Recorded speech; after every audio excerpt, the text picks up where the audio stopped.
Hey, kia ora. Helen Brahms here, coming to you live from Surprise in Arizona. Hope you're having a super fantastic, sparkling day. Welcome to Before the Dirt Nut podcast number 1749. Cross that one off. Classic Movie Fest coming soon. I have been talking about this for a while now, and it's finally going to be happening. But before that happens, guess what I did last night? If you've been reading my Facebook page, you would see that in 50 minutes, 50 minutes, I left my house, I went to Costco, I did some shopping, and I got home again. In 50 minutes, 50.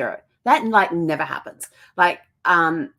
I've been meaning to go to Costco since I got back from San Diego because there's some stuff that I was short on and I needed to get, and I couldn't wait. And I was sort of like, oh, well, I could get somebody to do it through Instacart. And I was like, no, I totally forgot to do it yesterday during the day, and I just meant to do it. So you said it was Tuesday, I was meant to do it Monday, and I didn't do it. And so Wednesday this morning, some stuff I had to have by this morning. And I was sort of like, oh, damn, I totally forgot to get somebody to Instacart. So I thought, you know what? I'm going to make a list. So I made a list. I'm going to stick to this list. And I thought, and I knew that they closed at 8:30, and they're like 5 minutes from my house if the traffic lights are cooperating and everything's green. You know, as you don't have to stop at any traffic lights, you just go all the way through on green lights. And so I got there. There's like no cars in the parking area. There was a few there, but not many. And so parked the car close to the door and walked, and remembered whenever I go to Costco, I always forget where I park. And so this time I remembered, okay, come out of this aisle. That's the aisle I came down. It's the row I came down. I turned to the left. Right, we got this. Go in there. Walked on in. Didn't even show my membership card as I walked in, like they normally ask for. I just walked past the guy and went, good evening, and carried on. He didn't stop me, ask me. I knew where the foodstuffs was because I was getting basically foodstuffs and some paper goods. And so I walked straight to that area. I missed all the aisles that I normally go up and down and have a look at. And I got into the food area and I just went down my list. Now, people go, you didn't get anything extra? I says no. But on my list, because I have it right here, I did have dinners and lunch stuff. So I had dinners and lunch stuff written on there. So yes, I did have a little bit of leeway in there. And I thought, well, this time so this time I took cash with me. Usually I take a debit card with me. I thought, you know what? I'm going to do cash because I'm going to go in there. I'm on a budget. I'm on a list. Let's get this done. And I actually came home with change, and it was really cool. And the other reason I also had to go to Costco myself too, rather than put it through Instacart, was that with the membership I have, I get a rebate check every year. And so I had a check to use from them from my rebate for shopping from last year. And so I thought, well, I need to use that, and I can't use that through Instacart. So I actually had to present it in person. So that was the other reason. And so I found that Tuesday night what did I get down there? I got down there at 7:45 was the perfect time to go shopping, because you go in there and you just go straight to what you need to do, get what you need to get, and get out. And I completely avoided the candy aisle where they have all the candy and everything else. Excuse me, because I knew I would be in trouble if I went down there and saw the chocolate. So I was just like, yeah, we're just staying away from chocolate today. But I got everything on my list and got home. And as I'm pulling into and I left here it was 7:40 when I pulled out of the garage. It was 8:30 when I pulled into the garage. And I was so proud of myself. And Zeffy's standing there at the door like, well, where you been? What you got? Of course, I couldn't open, because of my garage and stuff, I couldn't open the back end of the car with the door closed. I had to have it open. So I put everything by the door that comes into the house. And I could hear Zeffy on the other side like, oh, come on, get that door open. So after I got everything out of the car, and I even put on there, I was getting it because I put dinners. So I picked up one of their rotisserie chickens as well. Do you know it's only $5 and you get this massive rotisserie chicken? Normally if I go to the supermarket and I get one of their rotisserie chickens, it's like, I think they're up to like $10 now. And it's this tiny little bird. You get a Costco, you get a $5 one, and it's a bigger bird. Yeah. I've already had 3 meals on that thing, and I'm still not even halfway through the thing.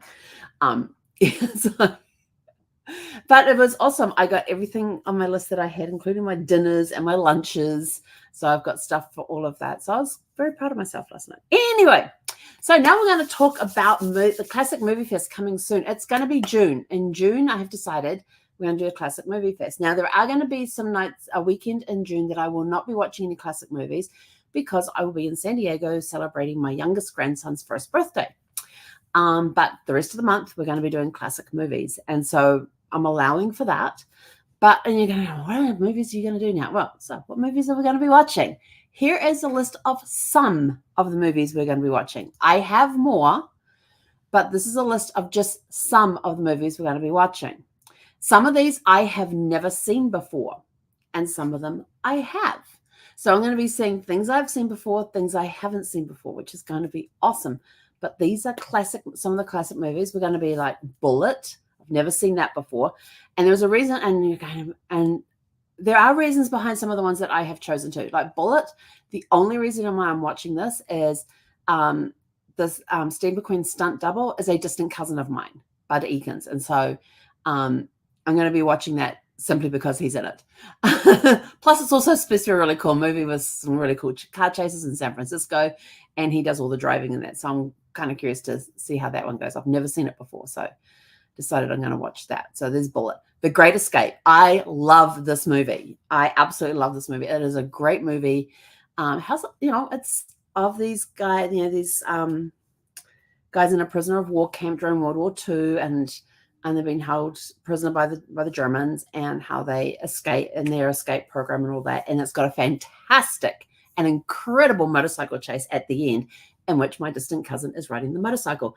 And here's the really cool part: in the those in the German uniforms behind that are chasing him, Steve McQueen is on one of those motorcycles back there. But his character, they felt it was too dangerous, even though he did some of the stunts himself and he'd been trained by my distant cousin. They decided that this final stunt, this final motorcycle scene when you do this big chase and everything, was a little too dangerous for Steve McQueen to do. So they had his stunt double do it. But they allowed Steve McQueen to put on a uniform and be in the crowd at the back riding the motorcycle. So that's a really cool movie. It's a mad, mad, mad world. Love this movie. It's great. It kind of reminds me of Rat Race. I saw It's a Mad, Mad, Mad, Mad World first, and then later on Rat Race came out. And so I felt Rat Race was sort of almost like a redo of It's a Mad, Mad, Mad, Mad, Mad, Mad, Mad World. Remember how many mads are in there. So I enjoy that one. It's got a lot of great actors in that one. It's just slapstick comedy and everything else, and love that movie. Guess Who's Coming to Dinner with Sidney Poitier in there. Oh my gosh, such an amazing movie.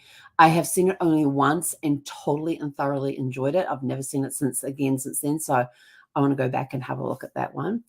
Alfred Hitchcock appears quite a few times in some of these classic movies I'm going to be watching.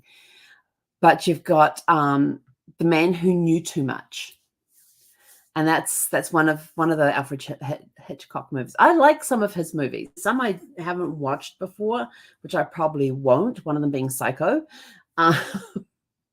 Even though I know the behind the scene things, because we've been through the Universal Studio tours where they take you behind the scenes and show you how they shot. Yeah, no, not that one. But yeah, I'm looking forward to seeing that. Dial M for Murder. I have a feeling I have seen this one before, but I'm not 100% sure. I know when I think of classic movies, I know it's one of the ones that I think of and I write down. So I'm not sure if I have seen that one before. But I'm curious to watch it to see if I have seen it before. Now, here's one that I have never seen before. I have heard a lot about it. I have never seen it, and it's Gone with the Wind. I have not read the book. And some of you are going to be sitting there going, oh, you haven't seen Gone with the Wind? Yeah, I haven't seen it. 57 years old, and I've never seen Gone with the Wind. I've seen little clips here and there of it over the years. I've seen, I've heard a lot about it. I've heard a lot of quotes from it. I have never seen it. So Gone with the Wind is definitely going to be one of the ones on there. That's going to be a Saturday one, it's either going to be a Saturday or Sunday that I watch that one because of the length of the movie. It's almost 4 hours. So yeah, we're gonna be watching that one either on Saturday or Sunday. To Catch a Thief. This is I'm looking forward to seeing this one. And it's another Alfred Hitchcock one, and I'm not sure if it's one that I've seen before. I think I might have, but I'm not 100% sure.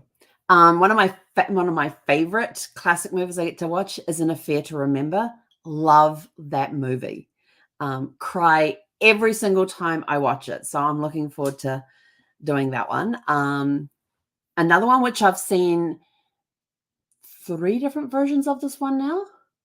This is I'm going to be watching the 1956 version of Around the World in 80 Days with David Niven in it. I have seen it with Pierce Brosnan, and I have seen it with David.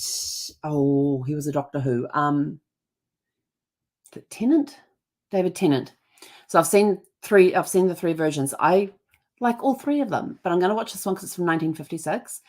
Then another movie that has been out for years, and it's one of those ones that I've heard a lot about and I've never seen as well.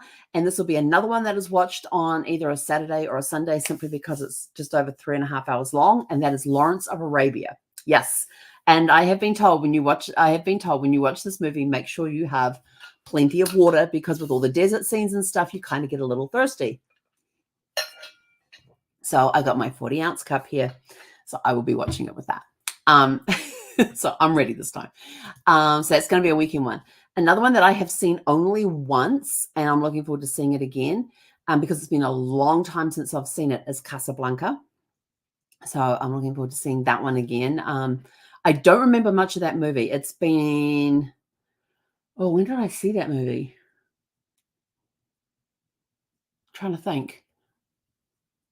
I think I was in the Air Force when I saw that movie. So you're talking almost, it's been 40 years since I joined the Air Force, but it was sometime during my Air Force years, and I was in the Air Force for 6 years. So sometime in the last 30 plus years ago, I saw it. So I'm definitely going to be looking forward to seeing that one again and having my memory refreshed on that one. Then 2 of my favorite Marilyn Monroe movies. One is How to Marry a Millionaire. Love that movie. It's just so quirky. I love that movie. And that's a really cool movie to watch. So I'm going to be watching that one. And the other one is Some Like It Hot, and very much of a musical one. And you got Jack Lemmon and Tony Curtis in that one, and where they dress up as women and be part of this woman's troupe with Marilyn Monroe. And then of course they like Marilyn Monroe's character. They both fall for her, and it's just slapstick comedy. So let's see, what else have I got in there that I'm going to be watching? There's another one. Oh, Longest Day. Now, Longest Day I'm going to be watching on June 6th. This is a movie I watch every June 6th simply because it is about the invasion at Normandy, and it's and it has a couple of little funny moments thanks to Sean Connery's character. Sean Connery just has a small part in it, but it's very amusing. This movie's 3 hours long, and so I'm going to be watching it on June 6th. And what day is June 6th? June 6th is a Thursday, so it's going to start that one kind of early in the evening. But I watch this movie every June 6th. This year is going to be the 80th anniversary of Normandy. And so watch us on June 6th, because we are going to be talking about the D-Day landing on June 6th and what happened in 1944 with that. And I am still, all these years later, and every time I come up to June 6th, I am just absolutely astounded at what the Allies were able to accomplish on June 6th in 1944. And the Germans kind of had an idea about it, but they were totally looking in the wrong place. They had a feeling that something was going to happen, but they were definitely in the wrong place about that one. And it's just, June 6th is just that when you look at the statistics for June 6th and what took place that day and how they managed to keep it quiet and surprise the Germans with it, it's mind-boggling. And to think they did it all without computers. That's what I tell people. I says they did all of this. They didn't have computers back then. So they did it all without, they didn't have text messages. They had to send message. They had to rely on Morse code. They had to rely on different ways of getting messages through the system with couriers, actual people delivering messages. And yet they managed to hide all of those service people in England for that invasion and things. And so The Longest Day, I know it is a Hollywood movie. Some of it is dramatized a little more than what it is, but it's still, I feel, out of all the movies I have seen, it's one that gives you a good idea of what happened during that, on that day. And so it's one of my favorite movies to watch. Other ones we're going to be watching is Breakfast at Tiffany's is another one. Have I seen that one? I think I might have. North by Northwest, another Alfred Hitchcock movie. I love that movie. And then there's the other one is Rear Window, which is another Alfred Hitchcock movie. Another one I like, Strangers on a Train. I'm trying to think what other ones I've got there. Let's see. But that's about it. I think that's a pretty good list so far. I have a whole bunch of classic movies on DVD, and so I'm going through my DVD collection I'm going to write up a complete list, and then I'm going to sort out which ones I'm actually going to. I may actually go June, July. I don't know, depending on how many movies I have, because the ones I've just been talking about are ones that I have in my Amazon Prime account, because I didn't have them on DVD.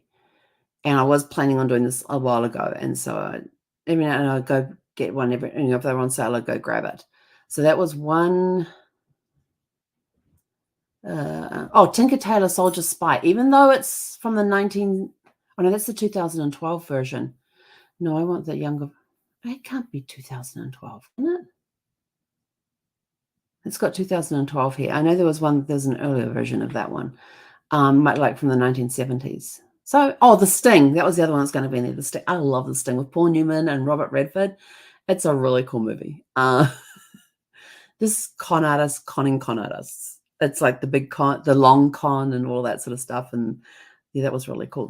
So 1, 2, 3. What have we got on here? 4, 5, 6, 7, 8, 9, 10, 11, 12, 13, 14, 15, 16, 17 movies, 20, 18, 19, 20, because I got 3 written down here that I knew that I had as well on DVD. So that's 20 movies. So I know I have more on DVD or Blu-ray. So I'm going to go and check that list as well and write up a complete list of all the classic movies. What classifies as a classic movie in Helen's book? 1930s, 1940s, 1950s, maybe 1960s as well. Actually, when did we'll include 1960s as well, because that's when The Great Escape came out. You had Some Like It Hot was 1959.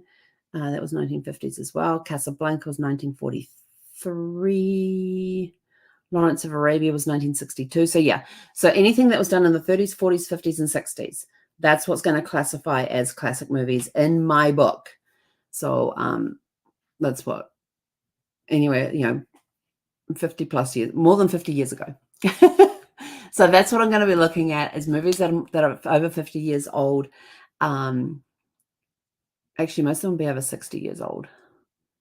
Anything from 64 onwards will be 60 years old, as far as when it was released. Actually, when did Longest Day come out? That one might be a little crimp in the system.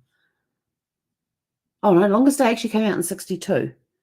That was the same year that Dr. No first came out for James Bond with the James Bond franchise. It was in 1962. It was the same year as that.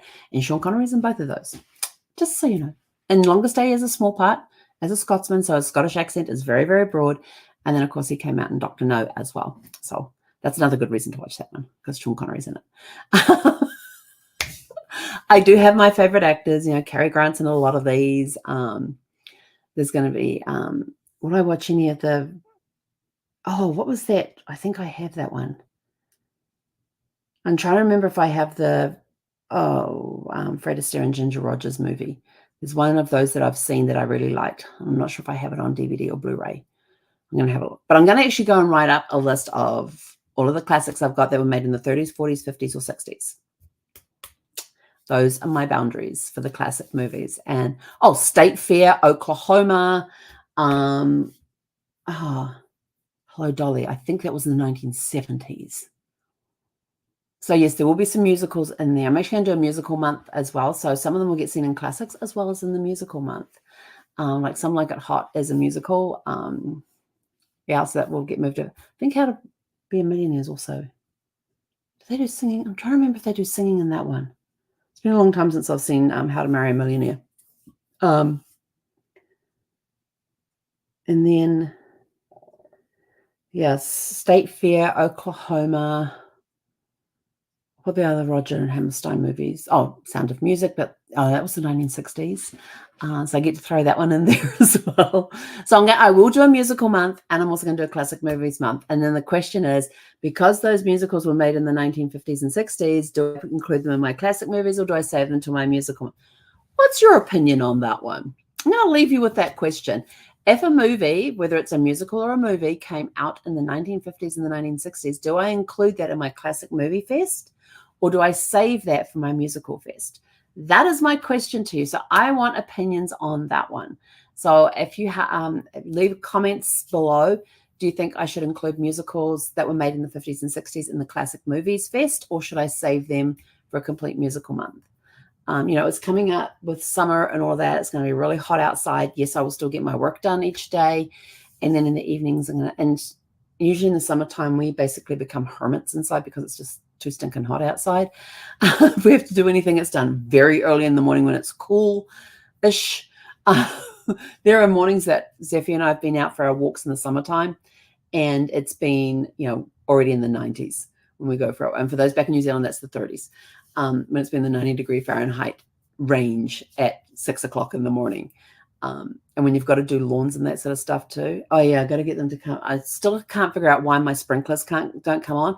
So today I went and actually manually turned the sprinklers on, and I turned it off at the control box. I thought, well, maybe that's what the problem is. Oh, tomorrow's going to be an even. Maybe that's what the problem was. And so I went and I actually had to go and get a spanner and get that to do the quarter turn of the thing to manually turn the sprinklers on. I thought, well, maybe that's why the sprinklers haven't come on, because it can't electronically move the thing because it was turned off too tight. So I watered it for like 30 minutes this morning, and it's even days tomorrow, which is when the thing is supposed to come on. So we'll see if it comes on in the morning. But when I went to turn it off, the whole box area that's in the ground where the controllers are was completely flooded. I had to put my hand in the water to turn this thing off, which has electrodes going to it. And so that don't seem so safe. So yeah, it's going to be interesting tomorrow to see if the sprinklers come on or not. And I don't know if the water's drained out of there. I'll have to go and have a look. The guy, when the gardener was here, he showed me where that was and how to turn it on manually. He says, yeah, they work. And then he took me over and showed me where the control box was. And then I took a picture of it and found the instructions. So yeah, that's going to be interesting. Should it have that much? Are the boxes supposed to be filled with water? Probably not with all the electronics that are in there, but nothing short-circuited. And I put my hand in the water. Who puts their hand in the water when there's electrodes involved? This girl did. I had to turn it off. And I didn't have a spanner that was plastic, that was rubber coated for that sort of thing. So I would have got shocked either way. But I turned it off so it wasn't hard off like it was where I had to use the spanner to turn it on. So just hand tightened it. So let's see if it works tomorrow. Hopefully it will, because my grass was getting a little dead out there. It's very brown and crispy to walk on, crunchy to walk on. So anyway, enough about watering. I'm going to see if it works tomorrow. So the question for you is, do I include musicals from the 30s, 40s, 50s, and 60s in with classic music, with the classic movies, or do I leave them until we do the musical fest later on? And we might do classic movies in June with musics in July. That might be a cool way to do that. I don't know. Maybe we'll do that in August. All I know is it's going to be too hot to be outside doing anything. So once my work is done for the day, I need to entertain myself. So that's what we're going to do. Anyway, I'm out of here. So leave your thoughts in the comments below. Do classic musicals that were made in the 30s, 40s, 50s, and 60s, did they get included in classic movies? Or do we leave them for musical month, which will include, the musical month will include classic musicals like the Roger Hammerstein ones, like Sound of Music, State Fair, Oklahoma, and whatever other ones I have. Or Hello Dolly will be another one that's in there. And we'll also include later musicals as well. That will include Some Like It Hot will probably be in there as well, because it is kind of a musical. Let's see, what else do I have that would be a musical in there? I was looking through to see if I have any that are digital. Oh, the original Out of Towners will also be in the classic movie. Well, that one came out in 1970, but it's really cool. So I'm sort of like, yeah, do we do that? Do we not do that? So that's right on the border of yes or no. And I don't have any musicals in here. Just looking at my digital ones. No, I don't have musicals in there unless you count Some Like It Hot. That's the only musical that I have in there.